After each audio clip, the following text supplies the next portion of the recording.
আসসালামু আলাইকুম। ABC first নিউজে আপনাকে স্বাগত। শুরুতেই সংবাদ শিরোনাম, পরে বিস্তারিত। পুরোদমে দখলদার ইসরায়েল, ফিলিস্তিন, ইরান ও যুক্তরাষ্ট্র ভয়ঙ্কর যুদ্ধ লাগছে। এই যুদ্ধ হয়তোবা তৃতীয় বিশ্বযুদ্ধ, এমনকি পৃথিবীর ইতিহাসের এক ভয়ঙ্কর যুদ্ধে রূপান্তরিত হতে পারে। জানিয়ে দিব এ বিষয়ে আমাদের হাতে থাকা সর্বশেষ গুরুত্বপূর্ণ আপডেট। আন্তর্জাতিক সংবাদ। ইসরায়েলকে ধ্বংস করতে অত্যাধুনিক মিসাইল তৈরি করছে ইরান। বিজয়ের মালা পড়ল ইরান। পারমাণবিক ইস্যুতে সফলতা আসছে মোস্তফা খামেনির। জানিয়ে দিব ইরান ইস্যুতে যুক্তরাষ্ট্রকে ছাড়াই সিদ্ধান্ত নেবে ইসরায়েল। ইরান ইস্যু তৈরি হয়েছে নতুন আশঙ্কা, তবে কি আবারও নতুন করে যুদ্ধ শুরু? সর্বশেষ জানিয়ে দিব ইসরায়েলকে থামাও। লেবানন নিয়ে আমেরিকাকে কঠোর হুঁশিয়ারি ইরানের। লেবাননে হামলা মানেই চুক্তি ভঙ্গ, যুক্তরাষ্ট্রকে দেখে নেবে মধ্যপ্রাচ্যের ভানখাট ইরান।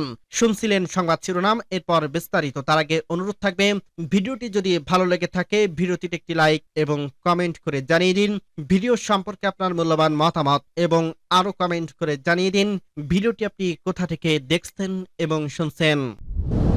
ইসরায়েলকে ধ্বংস করতে অত্যাধুনিক মিসাইল তৈরি করছে ইরান। বিজয়ের মালা ইরানই পড়ল। পারমাণবিক ইস্যুতে সফলতা আসছে। অবশেষে কি বিজয়ের মালা ইরানি পড়ল? মার্কিন প্রেসিডেন্ট ডোনাল্ড ট্রাম্প বেশি কথা বললে কি মিসাইল ছুড়বে তেহরান? কারণ ক্ষেপণাস্ত্র ইস্যুতে যুক্তরাষ্ট্রের কোনো দাবিকেই মানতে নারাজ জানিয়েছে ইরানি সরকার। এমনকি পারমাণবিক কার্যক্রম চালিয়ে যাওয়ার অবস্থানে অটল দেশটি। যদিও এরই মাঝে মার্কিন প্রশাসনের সাথে বিভিন্ন জটিল বিষয়গুলো সমাধানের লক্ষ্যে চুক্তিতে সই করছে ইরানের সরকার, কিন্তু কি আছে সেই চুক্তির তালিকায়? প্রশ্ন হলো, ইরানের সাথে সমঝোতা করেই কি ফেঁসে গেলে ডোনাল্ড ট্রাম্প? ইসরায়েলের জন্য বড় দুঃসংবাদ, পারমাণবিক কার্যক্রম বন্ধ করছে না ইরান, অথচ ইরানের এই কার্যক্রমকে ধ্বংস করার জন্যই বহু ধরনের ষড়যন্ত্রমূলক পায়তারা চালিয়েছে ইহুদিবাদী যুক্তরাষ্ট্র। যুক্তরাষ্ট্রকে উস্কিয়ে ইরানের বিরুদ্ধে যুদ্ধ বাঁধানোর মাধ্যমে নিজের সেই লক্ষ্য বাস্তবায়ন করতে চেয়েছিল ইসরায়েলি প্রধানমন্ত্রী বেঞ্জামিন নেতানিয়াহু, কিন্তু তাতে তো সফলতা পায়নি নেতানিয়াহু। পাশাপাশি ইরানের সাথে যুক্তরাষ্ট্র চুক্তি করে ইসরায়েলকে এক প্রকার ফাঁসি দিয়েছে ট্রাম্প। ফ্রান্সে অনুষ্ঠিত জি7 জোটের সম্মেলনের ফাঁকে ইরানের সাথে ইলেকট্রনিক উপায়ে সমঝোতামূলক চুক্তি সই করছে মার্কিন প্রেসিডেন্ট ডোনাল্ড ট্রাম্প। আর তেহরানের পক্ষে সেই চুক্তিতে সই করছে ইরানের প্রেসিডেন্ট মাসুদ পেজেশকিয়ান। এর মাধ্যমে আনুষ্ঠানিকভাবে দেশজুড়ের বিভিন্ন বিরোধ নিষ্পত্তির জন্য আগামী 7 দিন যাবৎ বিস্তর আলোচনা চালিয়ে যাবে। সেই সাথে এই সময়ের মাঝে মধ্যপ্রাচ্যে আরো সামরিক বাহিনী উপস্থিতি না বাড়ানোর অঙ্গীকার করছে ডোনাল্ড ট্রাম্প। পাশাপাশি নতুন করে ইরানের প্রতি কোনো ধরনের নিষেধাজ্ঞা দিতে পারবে না মার্কিন প্রশাসন। 18 জুন এক প্রতিবেদনে বিষয়টি নিশ্চিত করছে ইসরায়েল ভিত্তিক সংবাদ মাধ্যম দ্য জেরুজালেম পোস্ট। যদিও এই চুক্তি স্বাক্ষরের পর লেবাননের বিরুদ্ধে ইসরায়েলের আগ্রাসন বন্ধের শর্ত থাকলে সেটাকে মানছে না নেতানিয়াহুর সামরিক বাহিনী। লেবাননের সশস্ত্র বাহিনীর গোষ্ঠী হিজবুল্লাহকে দমনের নামে দেশটিতে এখনো হামলা চালিয়ে যাচ্ছে ইহুদিবাদীরা। এমন পরিস্থিতির মাঝেই যুক্তরাষ্ট্রের সাথে হওয়া ইরানের সমঝোতামূলক চুক্তির ভবিষ্যৎ নিয়ে বিশ্লেষক মহলের নানা গুঞ্জন ও সমালোচনা আলোচনা চলছে। এদিকে লেবাননের বিরুদ্ধে ইসরায়েলের হামলা বন্ধ না করলে চুক্তির মাধ্যমে কিছুটা বিজয় নিশ্চিত করছে ইরান। বিশেষ করে পারমাণবিক এবং ক্ষেপণাস্ত্র কার্যক্রম চালিয়ে যেতে কোনো বাধা নেই তেহরানের। এ প্রসঙ্গে ইরানের পররাষ্ট্র মন্ত্রণালয়ের মুখপাত্র ইসমাইল বাঘাই বলছে, আমাদের পারমাণবিক কার্যক্রম ব্যবহৃত সমৃদ্ধ ইউরেনিয়ামগুলো অন্য কারো কাছে হস্তান্তর করা হবে না। ইরান ইস্যুতে যুক্তরাষ্ট্রকে ছাড়াই সিদ্ধান্ত নেবে ইসরায়েল। ইরান ইস্যুতে তৈরি হয়েছে নতুন আশঙ্কা, তবে কি আবারও যুদ্ধ শুরু? মধ্যপ্রাচ্যের আকাশ থেকে কি সাহসেই কাঁদছে রাম? কালো মেঘের ছায়া, সময়ের ব্যবধানে যেন বদলে যাচ্ছে মধ্যপ্রাচ্যের পরিস্থিতি, যার কারণে ইরান ইস্যুতে তৈরি হয়েছে নতুন আশঙ্কা।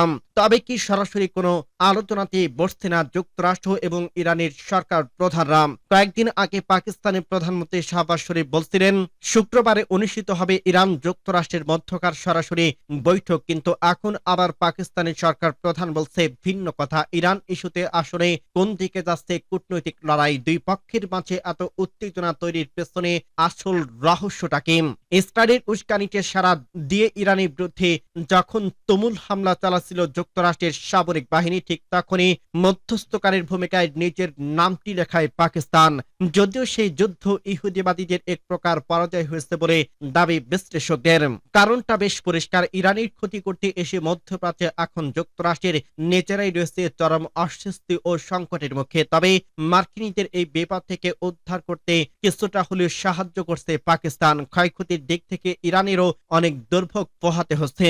তবে দেশটির সামরিক বাহিনীর কৌশল আর ইরানিদের মনোবলের সামনে যেন সেই ক্ষতির মাত্রা তুচ্ছ এক ঘটনা। হরমুজ প্রণালীতে কঠোর অবস্থানে বিশ্বকে আকুল মুছে ইরান জানিয়ে দিয়েছে ক্ষমতার লড়াই তেহরানকে হালকাভাবে দেবার কোনো সুযোগ নেই। কৌশলগত অবস্থান থেকে বিশ্বের অন্যতম সামরিক ক্ষমতা দেশ যুক্তরাষ্ট্রকেও নড়বড় করে দিতে সক্ষম ইরান। তা কড়াই মার্কিনীদের বুঝিয়ে দিয়েছে তেহরান। ইরানের সরকার ব্যবস্থাকে উৎখাত করার ষড়যন্ত্রে জড়িয়েছিল মার্কিন প্রেসিডেন্ট ডোনাল্ড ট্রাম্প, কিন্তু সেই ইরানের সামনে এখন মাথা নত করতে হচ্ছে যুক্তরাষ্ট্রের শাসকের। তেহরানের দাবি দাওয়াগুলো মেনে নিয়ে ইরানের সাথে ইলেকট্রনিক উপায়ে সমঝোতামূলক চুক্তিতে সই করছে ডোনাল্ড ট্রাম্প। অপরপক্ষ অবশ্য ইরানের প্রেসিডেন্ট মাসুদ পেজেশকিয়ান ও স্বাক্ষর করছে। কিন্তু নতুন সংখ্যার উদ্ভব ঘটিয়েছে পাকিস্তানি প্রধানমন্ত্রী শাহবাজ শরীফ। কাটাছিল সুইজারল্যান্ডের জেনেভা শহরে 19 জুন মুখোমুখি বৈঠক বসছে যুক্তরাষ্ট্র এবং ইরানের প্রতিনিধিরা। সেই ইলেকট্রনিক উপায়ের বিষয়টি আনুষ্ঠানিক রূপ দান করবে দেশ দুটি, এমন তথ্যই গত 15 জুন সামাজিক যোগাযোগ মাধ্যম এক্সে জানিয়েছে পাকিস্তানের প্রধানমন্ত্রী শাহবাজ শরীফ। লেবাননে হামলা মানেই চুক্তিভঙ্গ, যুক্তরাষ্ট্রকে সতর্ক করল ইরান। ইসরায়েলকে থামাও, লেবানন নিয়ে আমেরিকাকে কঠোর হুঁশিয়ারি মাসুদ পেজেশকিয়ানের। ইরানের সঙ্গে সমঝোতা স্মারক চূড়ান্ত হওয়ার আগে নতুন করে উত্তপ্ত হয়ে উঠছে মধ্যপ্রাচ্য। তেহরান এবার স্পষ্ট ভাষায় জানিয়ে দিয়েছে লেবাননে ইসরায়েলের যে কোনো হামলাকে তারা শুধু হিজবুল্লাহর বিরুদ্ধে আগ্রাসন হিসেবে নয়, বরং যুক্তরাষ্ট্রের সঙ্গে হওয়া পুরো সমঝোতার লঙ্ঘন হিসেবে দেখছে।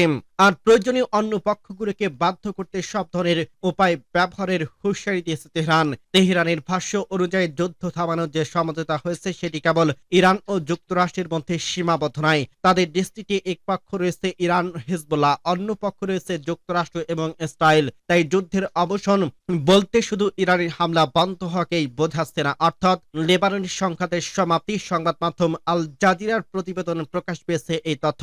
ইরানের পররাষ্ট্রমন্ত্রী আব্বাস আরাকচি জানান, লেবাননের যুদ্ধ বন্ধ করে পুরো সংঘাত শেষ করার দিকে অবিচ্ছেদ্য অংশ।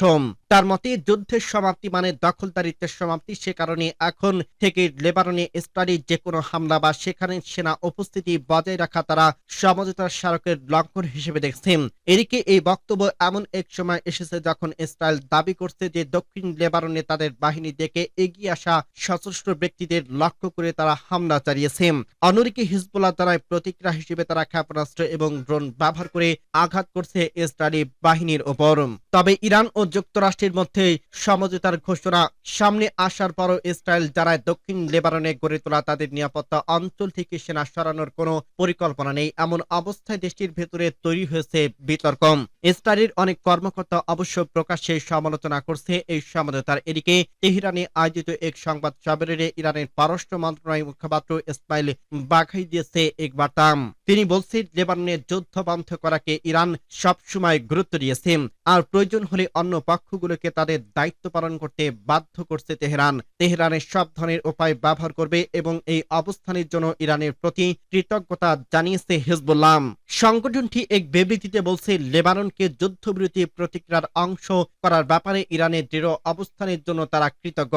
গত রোববার গভীর রাতে ওয়াশিংটন এবং তেহরানের আনুষ্ঠানিকভাবে সমঝোতার স্মারকে পৌঁছানোর বিষয়টি নিশ্চিত করে। আগামী শুক্রবার সুইজারল্যান্ডের জেনেভা এই সমঝোতা স্মারক হওয়ার কথা রয়েছে।